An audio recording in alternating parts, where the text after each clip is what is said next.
എന്റെ ഉമ്മ ഞാൻ അവന്റെ അടുത്ത് ഇന്ന് തന്നെ സംസാരിച്ചു നോക്കാം. അമ്മ ഇങ്ങനെ ടെൻഷൻ ആവല്ലേ. അവന്താ വരുന്നുണ്ട്, ഞാൻ വിളിക്കാം. ഇതെങ്ങനെയുണ്ട്? എടാ നീ നിർബന്ധിച്ചിട്ട് ഞാൻ ഇവിടെ വന്നിരിക്കുന്നത്. ഇവിടെ എന്ത് നടക്കും? സർപ്രൈസ് ഉണ്ട്. എന്താ വണ്ടി എടുക്കാൻ പോവാ. ഇനിയും വണ്ടി എടുക്കാൻ പോന്നോ? എടാ നമ്മളിൽ ഓൾറെഡി ഒരു വണ്ടി ഇല്ലേ? അത് സാധാ കാറല്ലേ? എടാ 2000 യൂസ് ചെയ്യുമ്പോഴല്ലേ. എന്റെ കൂട്ടുകാർക്കൊക്കെ നല്ല നല്ല വണ്ടി ഉണ്ട്. അപ്പൊ എനിക്ക് എടുക്കാൻ ആഗ്രഹം ഉണ്ടാവില്ലേ? ഈ സെയിം കൂട്ടുകാരന്റെ വണ്ടിയില്ലേ കഴിഞ്ഞ ഒരാഴ്ചയായിട്ട് വർക്ക്ഷോപ്പിലൊക്കെ ആവും. എടാ വണ്ടി എടുക്കണ്ടെന്നല്ല ഞാൻ പറഞ്ഞത്. നിനക്കറിയാലോ നമ്മൾ എത്ര വർഷമായിട്ട് നിന്റെ കടയ്ക്കും നമ്മൾ നിൽക്കുന്ന റൂമിനൊക്കെ ഇങ്ങനെ വാടക കൊടുത്തു നിൽക്കുക. ഏതെങ്കിലും ഒന്ന് അവിടെ ഈ കാർ എടുക്കുന്ന എളുപ്പമായിട്ട് നമുക്ക് വീട് എടുക്കാൻ പറ്റുമോ?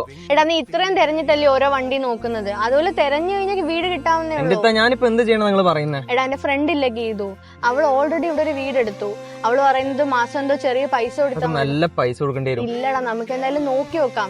ഞാൻ അവളുടെ ഇത് നമ്പരൊക്കെ മേടിച്ച് വെച്ചിട്ടുണ്ട്. അവരുടെ മാസം എന്തോ ചെറിയ പൈസ കൊടുത്താൽ മതി എന്നാ പറയുന്നത്. എന്തായാലും നമുക്ക് ആദ്യം അതിന്റെ കാര്യത്തിൽ ഒന്ന് സെറ്റ് ആവാം. ആദ്യം നീ നിന്റെ കാര്യം സേഫ് ആക്കടാ, എന്നിട്ട് നീ നിന്റെ ആഗ്രഹത്തിന്റെ പുറകെ പൊക്കോ.